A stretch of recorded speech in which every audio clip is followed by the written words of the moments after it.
Hello, everyone. Welcome to one more episode of Talking Times. I guess, if I'm not wrong, it's the 91st episode. I'm getting old, man. Bingo, first one of the day. Guys, are you curious about Irish culture, about role-playing games, about fantasy, character building? Oh my God, there's so much we can talk about today. I'm really excited. You're gonna love this guy, straight from Ireland. I'm here with Brendan, and thank you, Brendan. And without further ado, right after our podcast intro, let's get this thing started.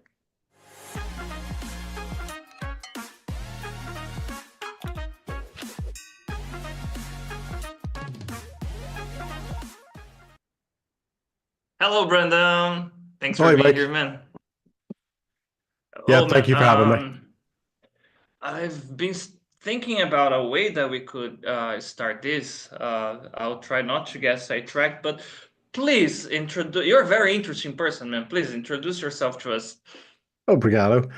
So my name is Brendan Cunningham. I live in Northern Ireland, and I've been introduced to Mike and the team through my beautiful girlfriend, Carol, originally from Sao Paulo, who I know is in the chat at the moment. And she's the one that thought I was interesting enough to speak to you today about. Yeah, I'm opening the chat here. Yeah. Let me do the thing that I always do. Okay, nice. All right, so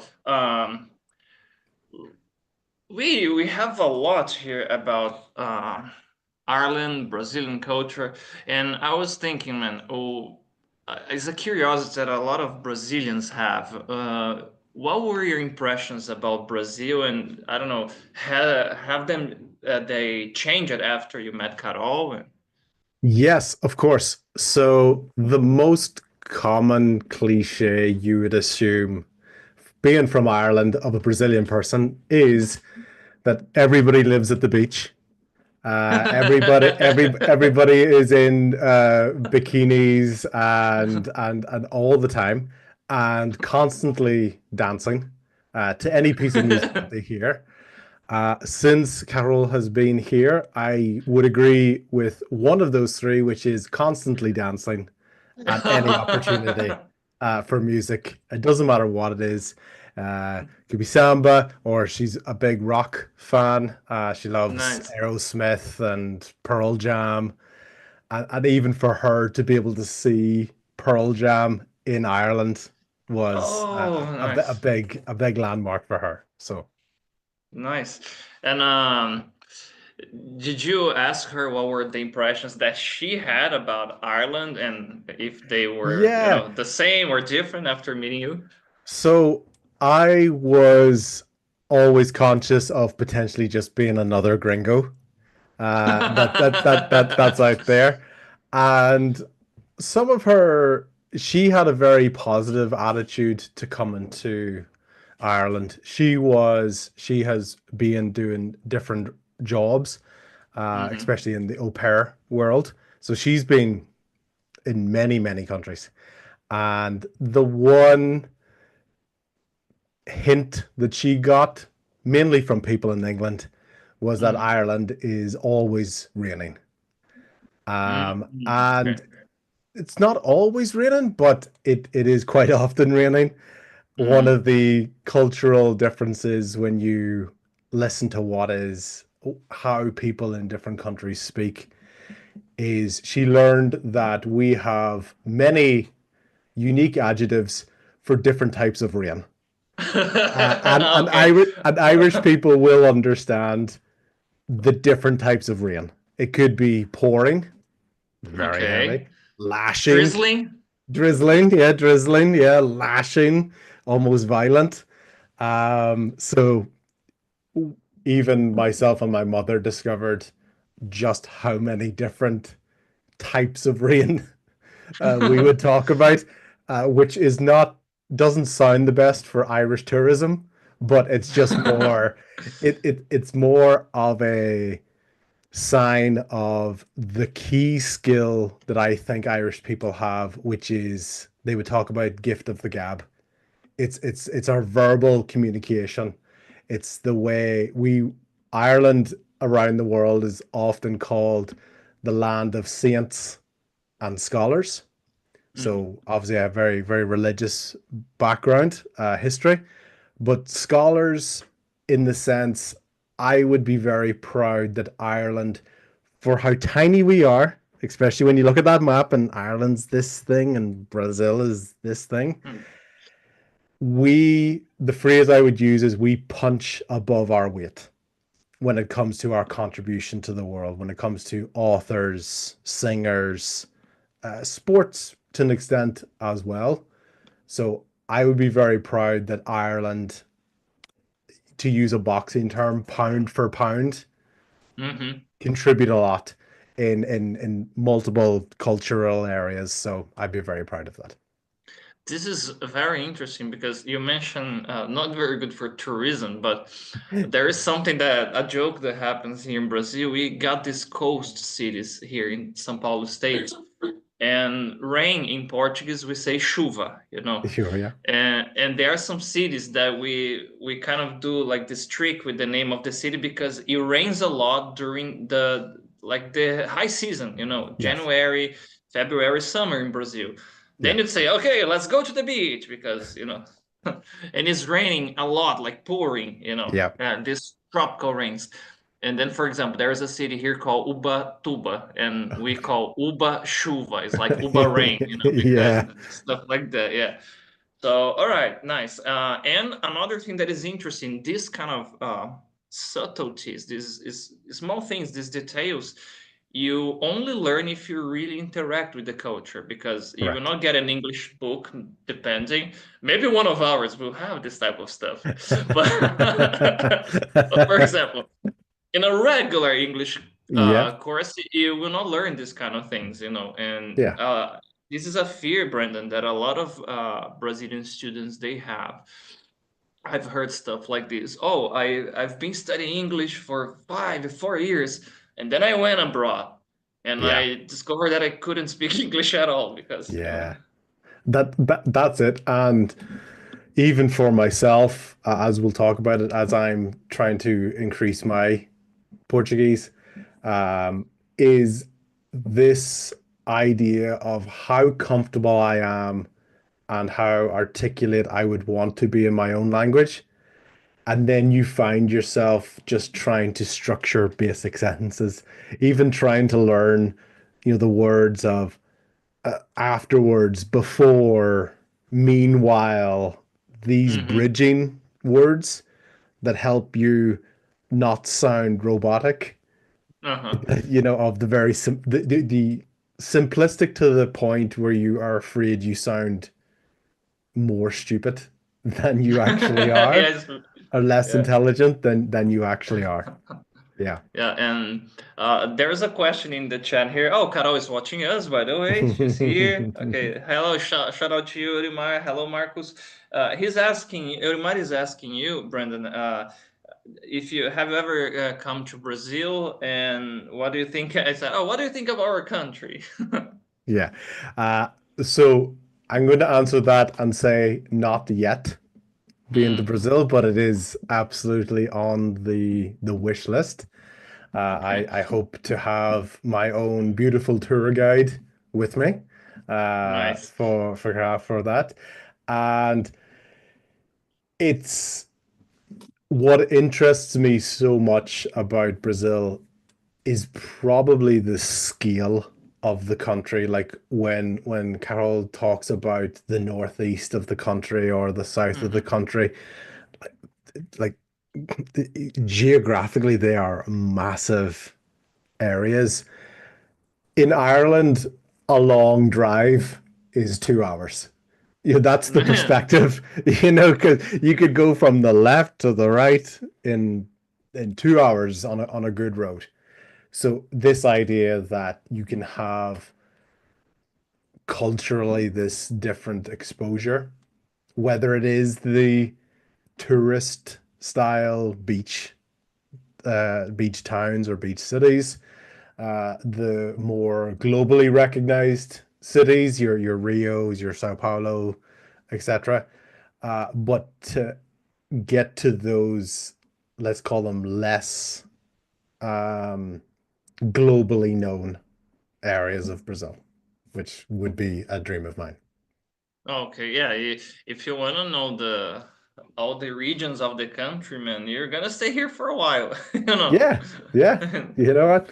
Okay. Yeah, What but what I would say as well is having Carol here has very much made me appreciate my own country even more because I think everybody thinks of tourism as the vacation that's mhm. away. So we're an island, so a lot of places to fly somewhere brand new. And yet Carol has her Google Maps and she has all of these dots, these pins everywhere. And because I live here, I would have taken them for granted. And Oh, okay. I understand I've what you seen mean. some stunning areas of Ireland because of the Brazilian that came over. Because Yeah, that's I could have stayed here the rest of my life and not seen those places. man, that's So oh, you see, this is going to be an amazing episode for Valentine's Day because yeah, we're almost there, you know. But uh, I remember when we chat, you you showed me the picture of a castle there, and I said, "Oh my yeah. God, I would be like this Brazilian redneck, like, oh my God, can I go there? Can I go there? Is it prohibited? And not, you know, can we sneak there? You know." Carol does that too. Carol literally has places pinned because it has a castle, and that's just an Oh. example of even the cultural difference. Um, because you with it being Ireland, you have some castles that have a historical significance from Irish clans, but Mm-hmm. also because of occupation by England. So you would have castles Ah. that history would be more linked to people who came over here and tried to take over the land for a while. So it's a real nice balance. But you're right. If there's a castle somewhere, she will want to go see Okay. every possible castle. Yeah, no, nice. But you have this background, and uh, when we were talking, I noticed that you like some uh, fantasy aspect of the pop culture, some comic books as well. So tell us a little bit. How did it start, Brendan? When you were a kid, you like it, I don't know, fairy tale stories, or is it there's any relation with the Irish culture as well? Would you listen to stories? Yeah. So mythology in general is a very important interest of mine, and multiple cultures, whether it's Norse mythology, your Mm-hmm. Odin, your Thor, your Loki, Greek mythology, obviously with Zeus and Medusa and Jason and David and all of these characters. It really comes down to what would be my love of storytelling, and this and you how different cultures really try to convey lessons that they want to teach in particular to children through their stories. You know, Mm-hmm. even German culture, Hansel and Gretel, it's about not talking to strangers. You know? Yeah, Yeah, man, yeah, sorry to cut you yeah. off a little bit, but yesterday I was having a class and we went, what's the name? Rumpelstiltskin, Rumpelstiltskin. yeah, yeah, It's from the Green Brothers, right? yeah, yeah, And we were talking about superstition in general, and then me and the student, shout out to you if you watch this, João, and we were checking up the story and say, okay, what are the archetypes and the elements here? What's the lesson? Because yeah, when we get those classic fables, like you have the yes, fox talking to the rabbit, the animals they chat, and there's always this folk wisdom in it, you yes, know. yes, And it's really interesting. One thing that I haven't come up with an answer yet, but I love to, you know, to think about it is there are cultures that they have never had any sort of contact, at least that is known. But you will yeah, find the very same archetype there. For example, you have the archetype of the warrior, of the saint, of the wise man. yeah, So I think, okay, maybe maybe they are some sort of gods, or I don't know, Yeah. sentient beings that they would show themselves up in different places, and that's why the stories are similar. And then the rational part of myself says, no, no, no, it's because we are from the same species and we manifest the psychological mechanisms of incentive and inhibition in different places. And then, One of the best examples of that is recently enjoying the TV show is it Invisível Cidade, so Invisible City, and learning about Brazilian folklore and mhm, seeing the connections there because, for example, there's the mermaid character with the singing and luring people to mhm, their death. We would have that here. So siren is what it's called. mhm. So to lure the sailors towards the rocks. You also even I mentioned Norse mythology, and you have Loki, the trickster god, and you have Sachi.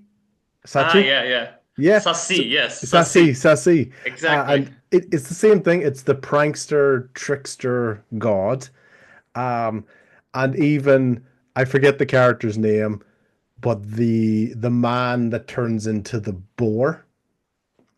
Oh, I Yeah, forgot this one too. yeah, Do you remember the name of the Brazilian folklore character that becomes a boar? Like, like Pumba. yeah, yeah. Maybe it's, I don't know if it's, no, Boitatá is the snake. Yeah.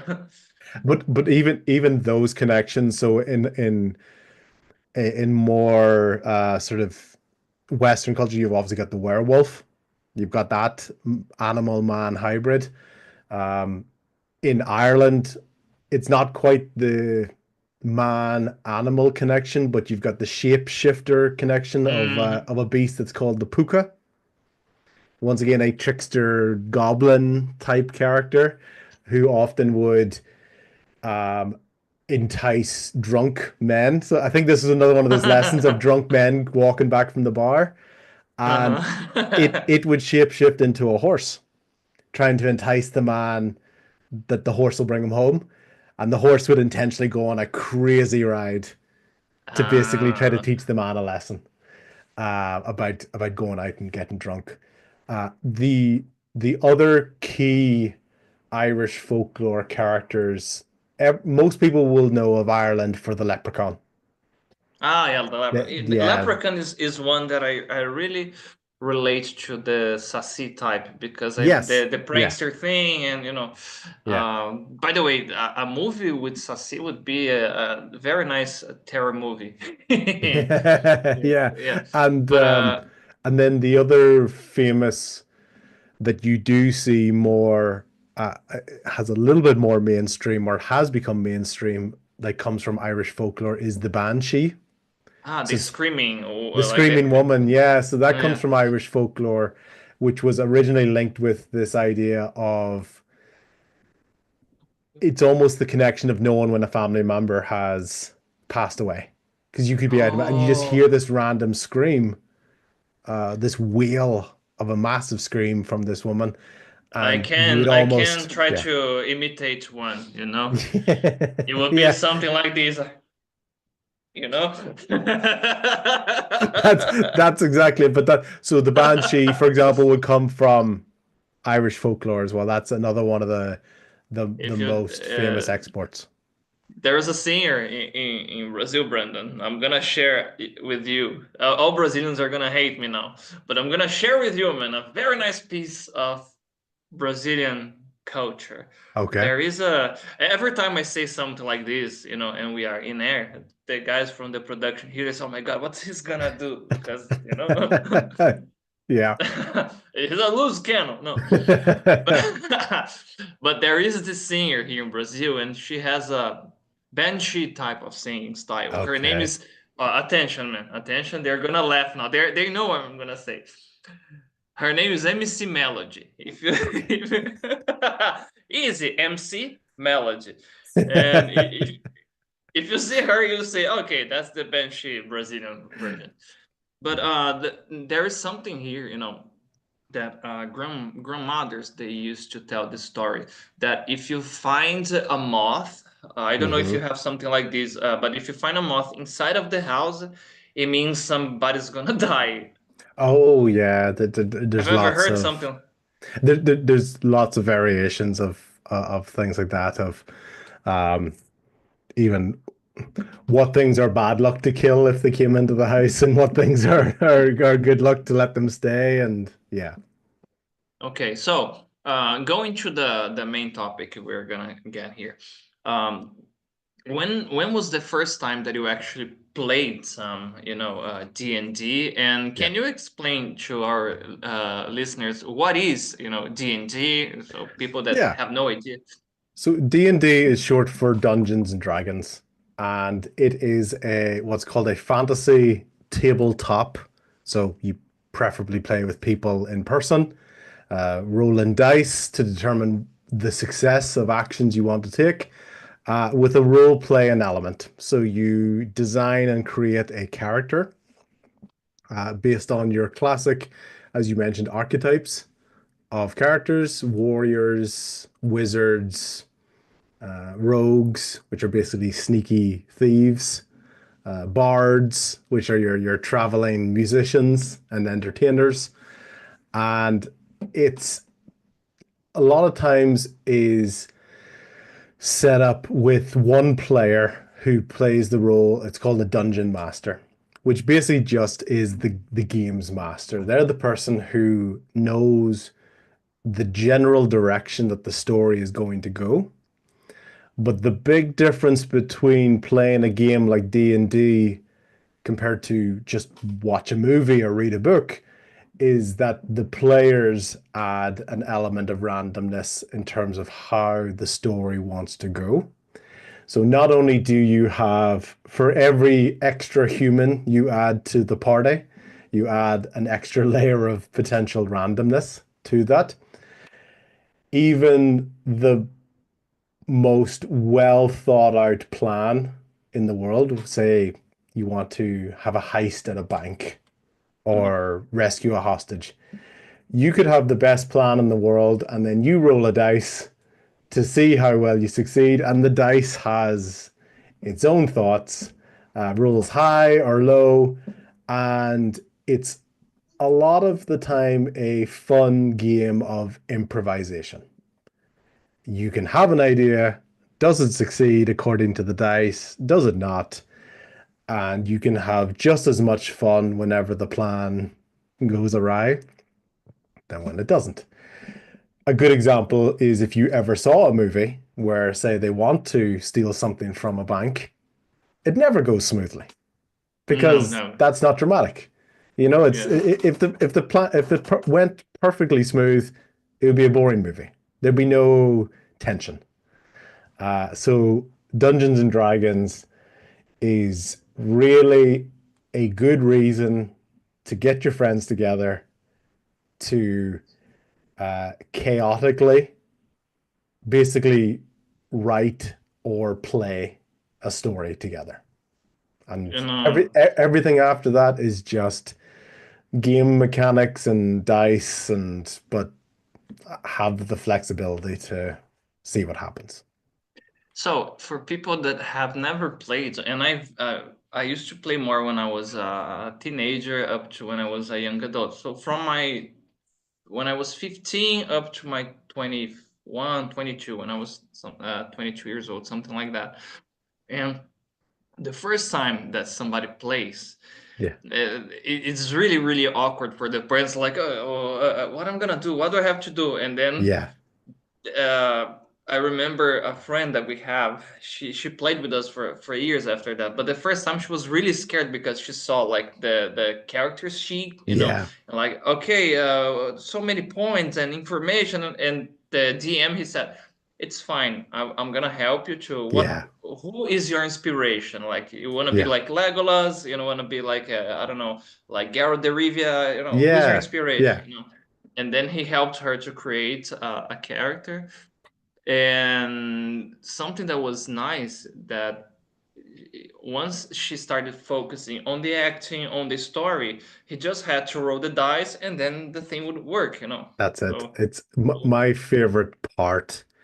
when introducing people to D&D is you are correct. It's at the start, the openness of the game can be a little bit daunting for people because Mm-hmm. they're so used to playing games that have a strict set of rules. You can do this, you are not allowed to do that. This is the goal. We win when we get there. Okay. D&D is what would you like to do? And then the story will just go every direction other than that. But you and I talked before the podcast started. You eventually have people recalling the story of your game like it's an actual memory. Do you Mm. remember the time we broke into that bank? Do you remember the Mm-hmm. time I insulted the king to his face and nearly got thrown in prison? And Yeah. you talk about like it's a real memory. And then after that, it's okay, which dice do I roll and what little bit of maths do I do? It's 16 plus 4. Sure. Okay. Yeah. It was so crazy because there was some stories. I remember one that was like Pirates of Caribbean type of Yeah. story, and we had this memory of Captain John that was like an NPC, like the classic, Yeah. one Yeah. eye, the wooden leg type of Yeah. old sea wolf that like always would bring like a bad omen, like oh if you navigate through this water something's gonna happen, would be like that. Yeah. And the most absurd things would happen, but when we were talking about it, it was crazy because I remember as I have watched it in a movie, like there was this story that his wooden leg was hooked into one of the sails ropes, and there was this gigantic squid attacking the boat, and he Yeah. flew away. It was harpoon. It was crazy, Yeah. and this is the thing that people that never played they don't understand how fascinating it is, and the Yeah. real human connections that we're creating Yeah. And through the stories. and I think what is so fun about D&D as well is when people start, they feel like their character has to be the cool guy, the Mm-hmm. most professional thief or the best fighter. Mm-hmm. And actually, it's when you roll a low number and you quote unquote fail a task, Mm-hmm. they are by far the most memorable moments because you let your character probably be more human than Mm-hmm. trying to be perfect. They try to pull out their sword and they drop it. They try to jump off the stairs and they fall. Okay, get up and do something else. Or Yeah, or they get a yeah, disease because they went to a place they shouldn't yeah, that's have exactly it. gone, like Yeah, happened to me. I'll I tell this story in another time. I've had characters that um ate something that they shouldn't have and Okay. they got sick. So they were in a hut and one of the characters got sick and he threw up on the floor. And then one of the other characters thought because I described the smell and it's your guests in this place. So this character's thought, "Oh, I can cast wind." So and their intention was to blow the smell out of the hut. A perfectly reasonable idea. Okay. And yet I improvised and thought, well, actually, if you do wind on this sick, you're going to throw it. And all of a sudden, you describe it splashing up on the wall. And it accidentally made the situation worse. But we still laugh about that to this day. And they're No, the but best ones. Yeah. yeah, these are the interesting things that happen there. Oh, one question here from Will. How long did your longest D&D game last? So, what was the So longest campaign you've had? So I am part my current game is my longest one. And we are on YouTube. We don't do it for the views. We do it because one guy has a channel and we just Okay. record ourselves. And it's because there are five of them and they are all based in the United States. And I met them through a friend and they asked me to DM their group And that group has been going over 2 years now, with probably Two one, years. yeah, with probably one game per month. Because you know yourself, Mike, the quickest way for a game to die is scheduling. It's Ah, yeah, real life gets in the way and you can never organize yeah. it. So the current game we're playing, we had in the first arc, the first campaign, there was Hmm. 18, 19 sessions. And then I surprised them with a reveal at the end of that episode that there was going to be a new story that followed those same characters in a different scenario. And we are Ah, okay. 5 or 6 episodes into that campaign. So over 2 years and well over 20 full sessions, which are about 2, 3 hours each.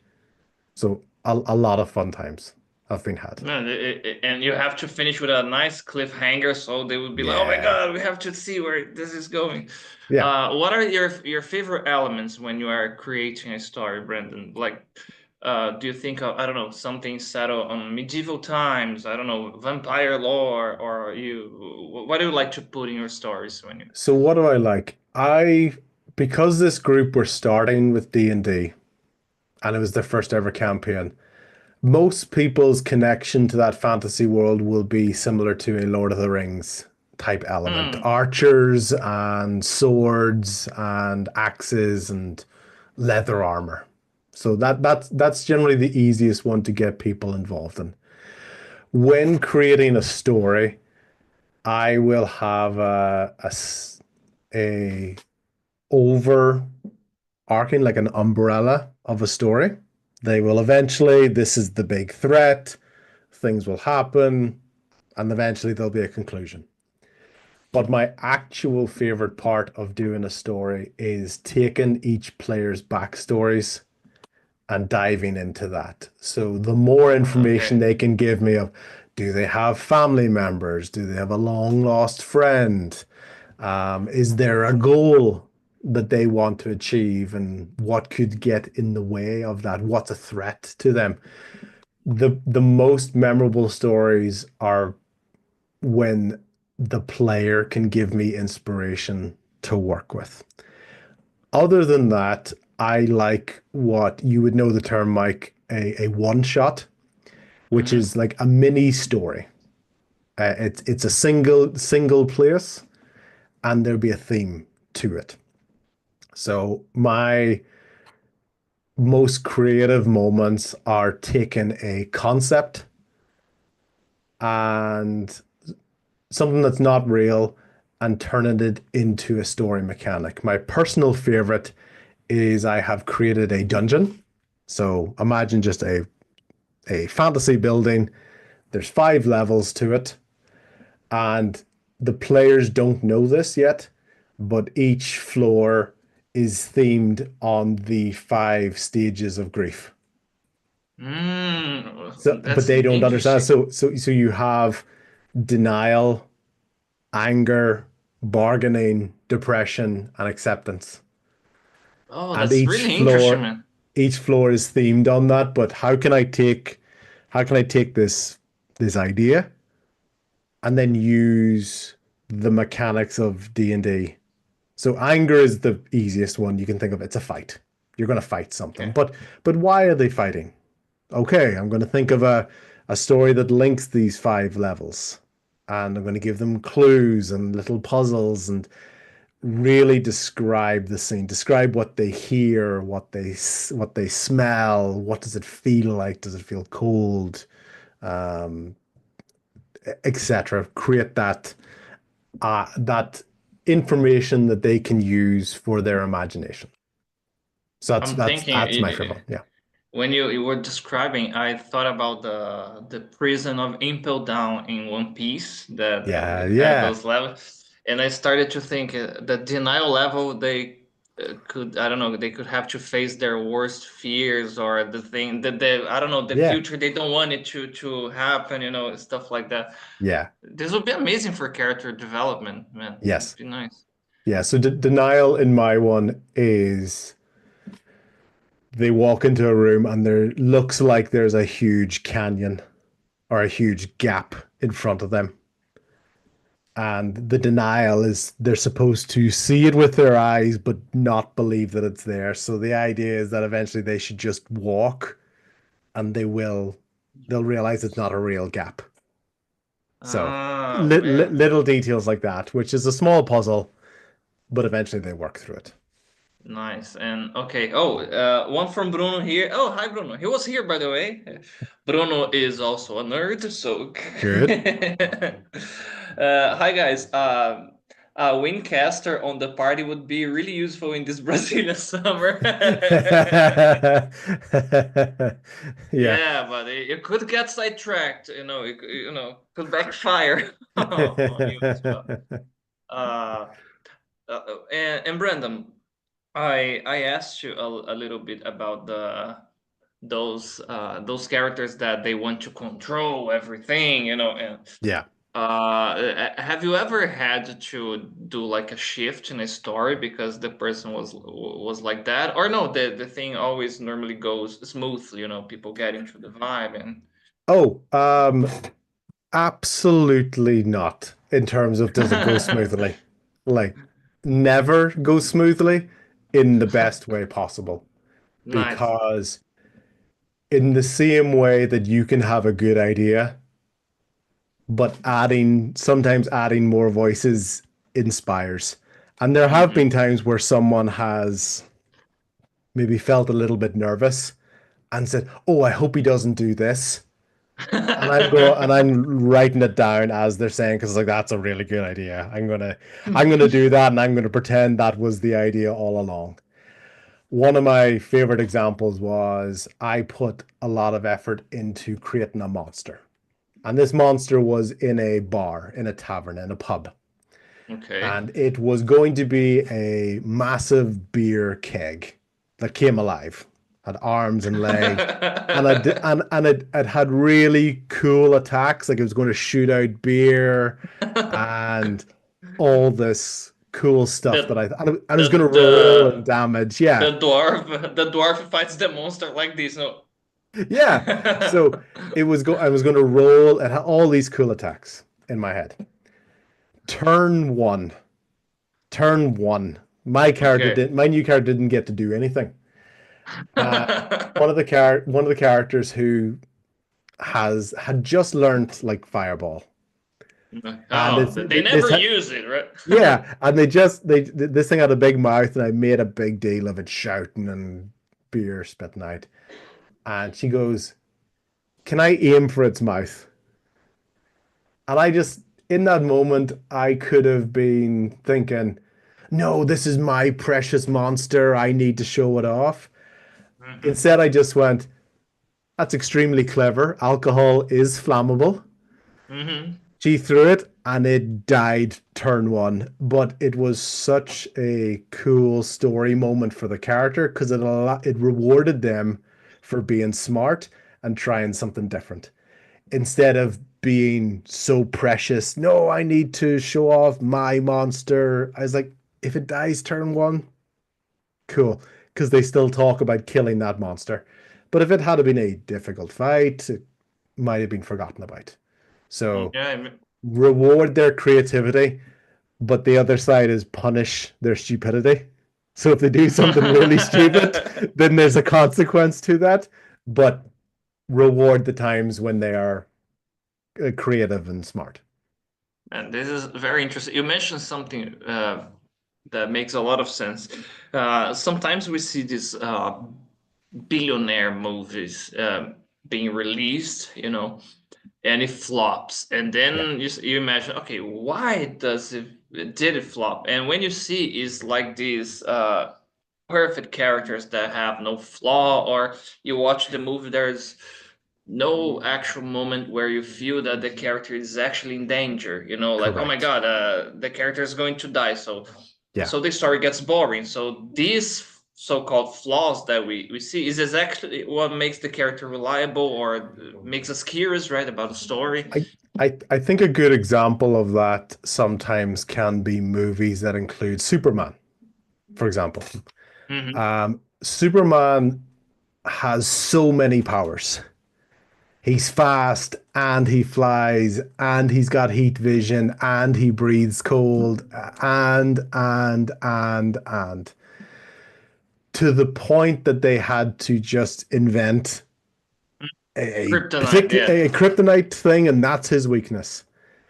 But then it got to the point that if the villain doesn't have kryptonite, then there's no fear. And then kryptonite became so necessary for Superman to be a threat that it became kind of boring. Hmm. Batman has a little bit more reality in that because it's a rich guy Hmm. with the training. But Batman, when written badly, can sometimes seem like there's nothing of threat to him. Oh, yeah, it's like that Chuck Norris can do everything. Batman, they would say Batman with the right preparation is invincible. That's it. Yeah, and that's why when it comes to good storytelling, the basic idea is a hero needs good villains. Okay? From a story mechanic perspective, heroes are reactive. They have to wait for something to go wrong before they start doing stuff. You don't Hmm. you don't be a hero beforehand. You're a hero in reaction to something. They need good villains who are proactive. So the Joker goes and he wants to poison the water supply. Hmm. Riddler leaves a clue. Penguin wants to take over a gang. The villain needs to do something, but also be seen as enough of a threat. I think the best villains look like they're winning, they're winning, they're winning, and then only at the very last moment does the hero come in and stop them. Hmm. Um, which I used to love the character of Riddler for Batman. Did you like the cinema version, the last one? Yeah, I did the Batman one because I think what they did well with that was that they added a fear factor for him. Hmm. And it only worked because that Batman movie is based on a young Batman. Like he's only Hmm. been Batman for 2 years, which is why Yeah. Riddler works well at the start, because Riddler can outsmart him for a while, but then Batman wins. But if you're talking about a highly experienced world's greatest detective Batman, then Riddler kind of loses it as a villain because they're so afraid of making Batman not look amazing. Yeah. Because if he's confused in any way by a Riddler clue, it's like, well, that's not Batman. Batman would know the answer. Mm. Okay. I, the reason then Joker can step into that level of a villain for Batman is because he's so chaotic to the point that you have no idea what he's going to. You can't. The idea is that Yeah. you can't plan for him. And really good villains for me take a very simple human trait and go to the extreme. Hmm. So Joker is chaos to the extreme. Riddler is narcissism about intelligence to the extreme. Um, Even Bane is strength or the use of drugs to the extreme. Yeah. And it's kind of looking at it like that. So you get a lot of these villains that are almost a human emotion or trait turned all the way up.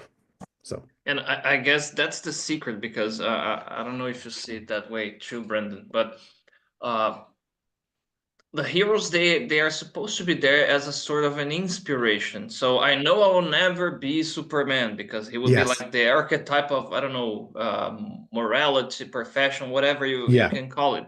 But it's like the old Greek heroes that we had. We yeah, is where we aim for something like yeah, this. And these nice villains that we admire to a point of almost fascination, they represent sort of that psychological dark triad, you know, like Yeah. Machiavellism, psychopathy, and there is one more that I always forget. Uh, Sociopathy. yeah, yeah, this Yeah. one. So it's like this is the worst possible example of that a human could get. So don't be like Yeah. that, and Yeah. that's why the stories are like fascinating for us. And I think a lot of that, sometimes that overly simplistic storytelling does derive a little bit, or became more prevalent for USA Hollywood type Hmm. storytelling. Because you had 2 hours to tell a story. This is the good guy, that's the bad guy. Bang, thank you. What interested me when I was researching the Norse mythology and the Greek mythology, even compared to, say, Christianity, right? So Christianity, for example, everybody's perfect. Like Jesus is so perfect. Okay, but when you look at your Norse mythology, your Greek mythology, Odin is a very selfish character, like obsessed with knowledge to the point that he'll betray anybody just to Hmm. learn a little bit more. Zeus, arrogant to a point that he'll overthrow and get rid of people, and Yeah, they're even both bad character. husbands too. Yeah, but bad husbands. Even the idea of somebody like Medusa, the story, Mm. the snake with the eye and turn into stone. Mm. In the early part of the story, she's a victim. Like she just got caught up in basically a domestic squabble, Yes, and it's funny. and it's not Zeus that suffers. The guy, no, it's Yeah, another example of the woman basically got yeah. the worst end of the deal. But those their mythologies allowed their gods to almost be more human. Like they not only did they have flaws, they actually published them and they kept them in the story, as opposed to, say, for example, depending on how you think of it, say if someone was talking about the Bible being edited and reviewed, and they become even more perfect with every iteration that comes after it, as opposed to, actually, you know what? I relate to the human part. I relate more to the, yeah, there are times when I will let my arrogance or my need to be seen as the smartest guy in the room cause me Hmm. to do something stupid. And then afterwards, Yeah, you're yeah, like, hopefully I'll mature and I'll do that less often. But I'm more likely to relate to that than, as you said, I'll never be Superman. You know, yeah. you know, Well, we never know, but there's still hope. I'm still trying to use the force sometimes, you yeah, know? more likely to get bit by a spider. Hopefully, if I'm in Brazil, I'll get bit by a No. nice Brazilian spider, and it will give me, the combination of Brazilian spider and Irish weather will create the most unique superhero the world has ever known. Okay. Yeah. All right.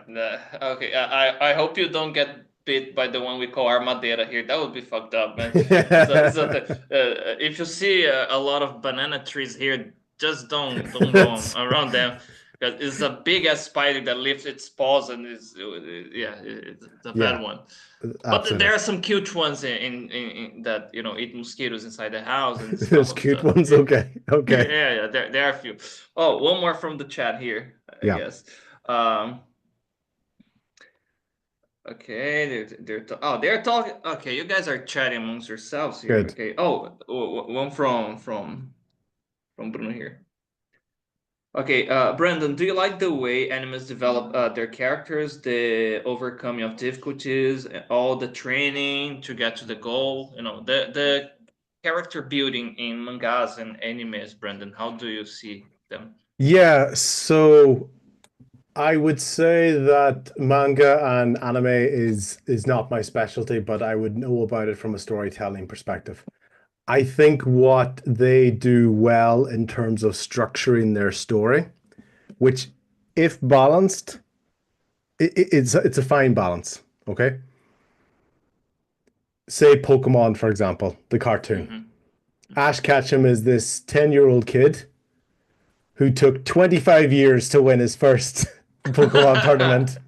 Okay. Yeah. So but that's where the element of the TV or the movie executive steps in and goes, well, you can't have him win because then people Mm, will think the story is over.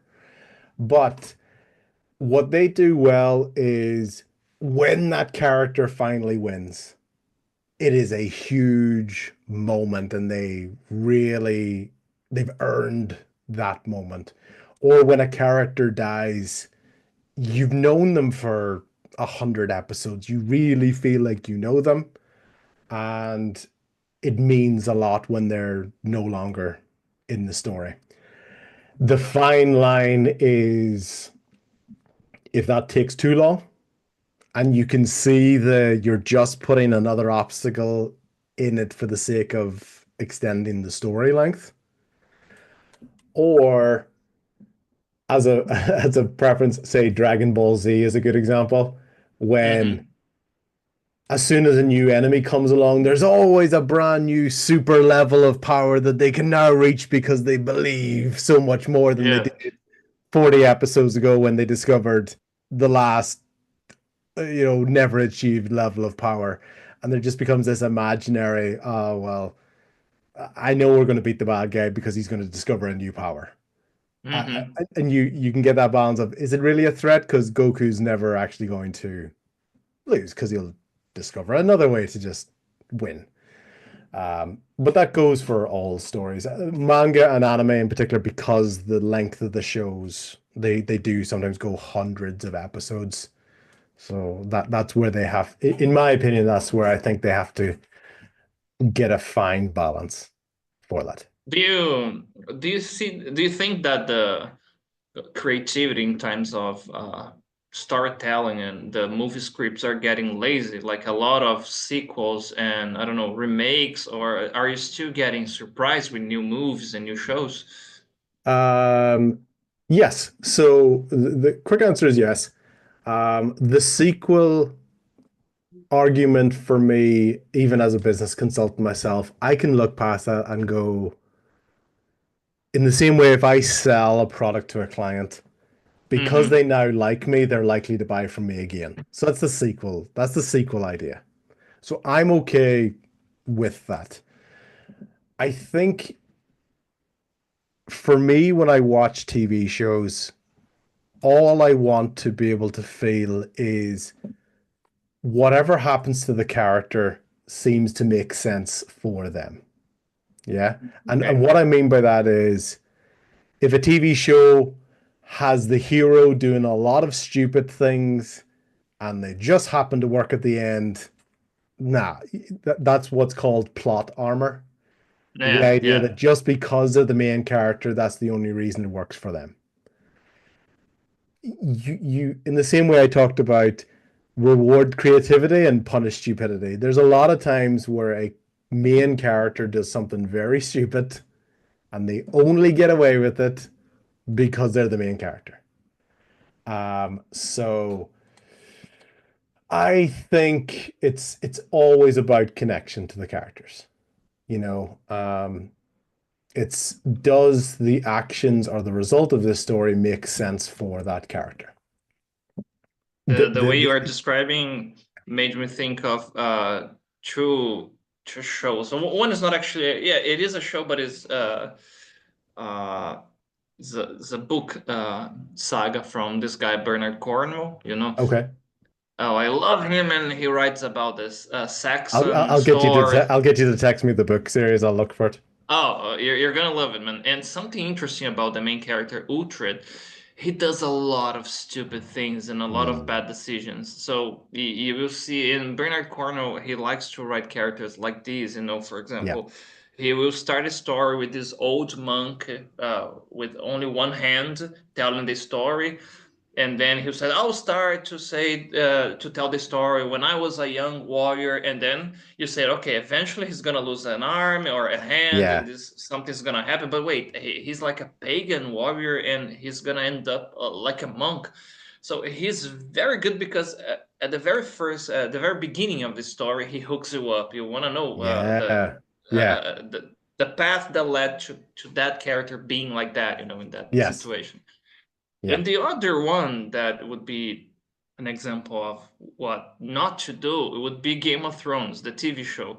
Okay. Yeah. Especially, and I know this is polemic. Yes, I love it. Especially what they have done with some characters like Daenerys, for example, Yeah. and the development was kind of like, we are out of ideas. Oh, she can, put fire in the whole city. Just do it, Yeah. and For stuff. for me, Game of Thrones is a great example. So spoilers for anyone who hasn't watched it. But Yeah, yeah. when I watch a show, I would talk about how would I have saved Game of Thrones. Okay. Okay. Oh, that's a nice way Yeah. to go. And, Tell and us.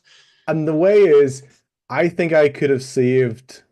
I'm going to sound arrogant, but I'll just shorthand. I could have saved Game of Thrones if you gave me one more season. Okay. And it's one more season in the middle. Okay. Because for me, when Daenerys went mad and torched the place, Mhm. torched the city and went fire, the difficulty for people, I watched it and I did see elements that made sense because you could see little shades of arrogance for the Mhm. character.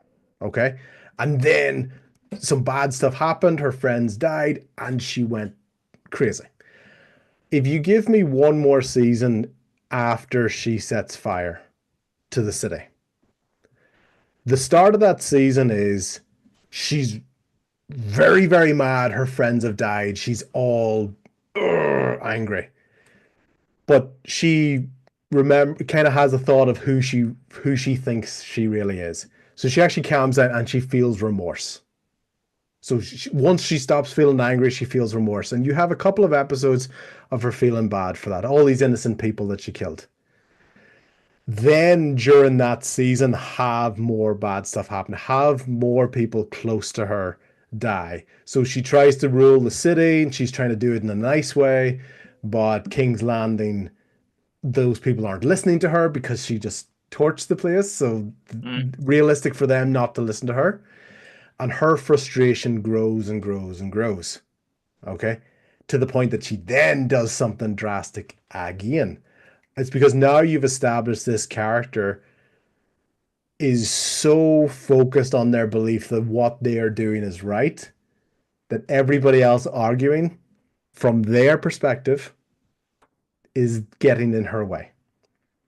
Makes That sense. way, that way, then you can still have the last season, probably just particularly the Daenerys story.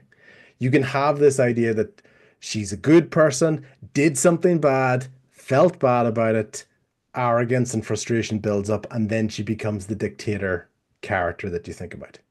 All that nonsense with Bran, Stark, and that blah, I can't say of that. That's just complete and utter rubbish.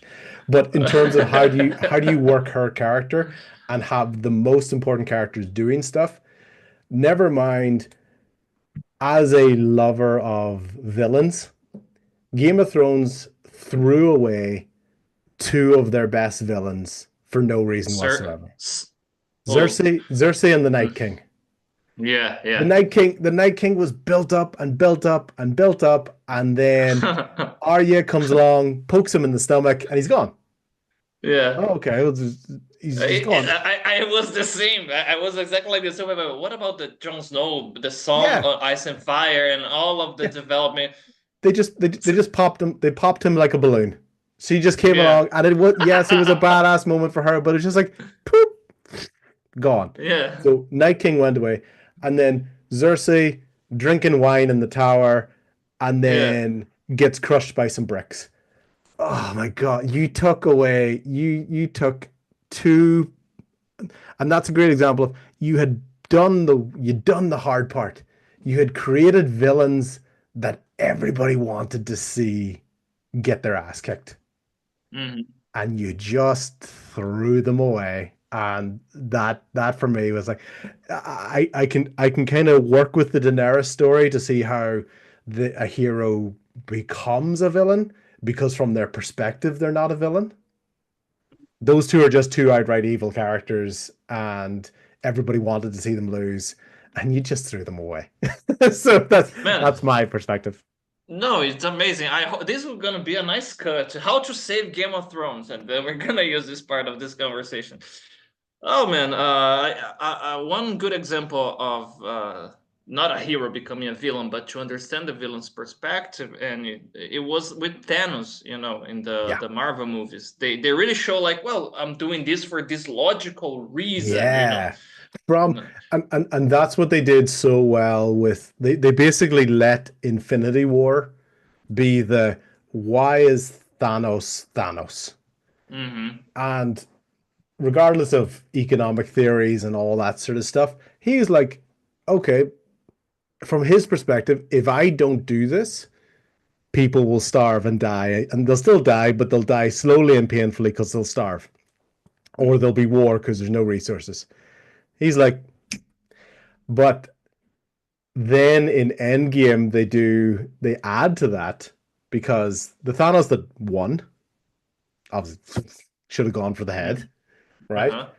But the Thanos that then comes into the Endgame movie is like, okay, I've learned a lesson from him. And he's like, if he tried to leave people alone, but if you leave them alone, they resist. So when I win, I'm gonna rip it all up.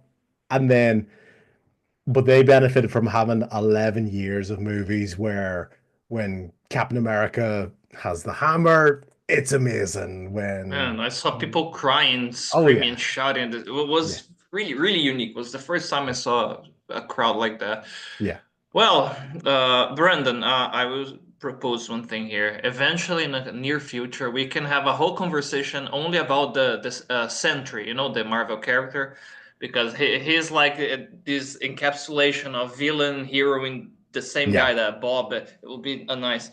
And man, unfortunately, we're running out of time. It went so fast. No, I Yeah. loved it. I loved it. Thanks for. So, obrigado por me receber. So yeah, Man, try my it, wa- best. it was amazing. Okay, before we go, a final message to everybody watching us. Yeah. So please come to Ireland. Please expect it to rain at some point.